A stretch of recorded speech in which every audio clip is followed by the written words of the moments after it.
Well, hello everybody. Dr. Chris Tomczak with Health Source Chiropractic.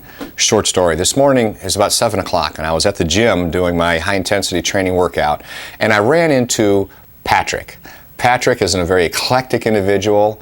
This is a gentleman that was a team member of the very first Health Source clinic. And I think he came on board around the year 2000 or so. He worked in our rehab suite and he did a very nice job. But as we were talking, I was having like almost a flashback. It's kind of uncanny. I was remembering what it was like around the year 2000 when Patrick first came to work at Health Source. So here's a typical day in the life. I would get up, I'd eat, and I'd get up late, by the way. I'd help get the kids off, and I use the term help get the kids off really, really liberally. Just ask my wife, Lisa, because I did very little. I would say hello, I'd talk to them a little bit, give them a hug, kiss, tell them I loved them, and then I would rush out to work, and I'd arrive a little bit late. There was always 3, 4, 5, sometimes 6 or more cars waiting there in the parking lot for basically for me to show up. The team is there, so I'm like the last person to show up. Now I ask you, does that describe you, first of all?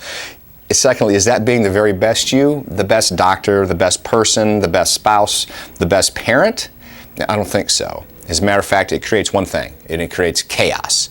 And chaos is wasted energy, and it's really no way to live. So we were successful in the early days of Health Source almost in spite of ourselves, because that's pre-systemization. That's the wrong way. The smart way is to structure your day for peak efficiency. And part of what we do to achieve that peak efficiency is what Health Source calls pod training. So what is a pod? A pod is more than one office. So it's more than just your office that gets together at least once a month and trains. Okay, so what is the purpose? The purpose of the pod is to train so that you and your team continually get better and better and better. And all the various things that you need to be good at to be an ultra successful office. So who should be in it? Well, and this is a touchy question.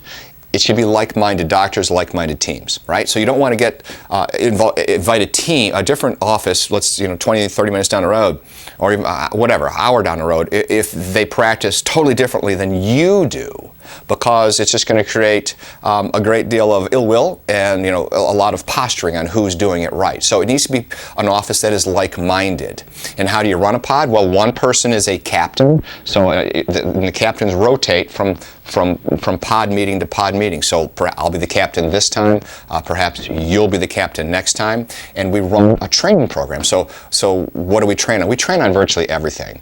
Everything from when the phone rings with a prospective new patient or an existing patient, to how do you treat that person when they come in, to the examination, to the report of findings, to building, hugely important, world-class treatment programs so that the patient gets the very, very best level of care. That is, there's no substitute for that whatsoever. You also train on your development as a doctor, as a person, and your team as well, and as leaders. In other words, you train on what it takes to achieve happiness in your life, which is so much more than just chaotically increasing patient visits, so to speak. There's so much more, and your practicing career can be so much more fulfilling than just numbers. So much more fulfilling. So questions? Hey, reply. I will get back to you. Meanwhile, I hope you have a fantastic Labor Day. Take care. Let's build some offices.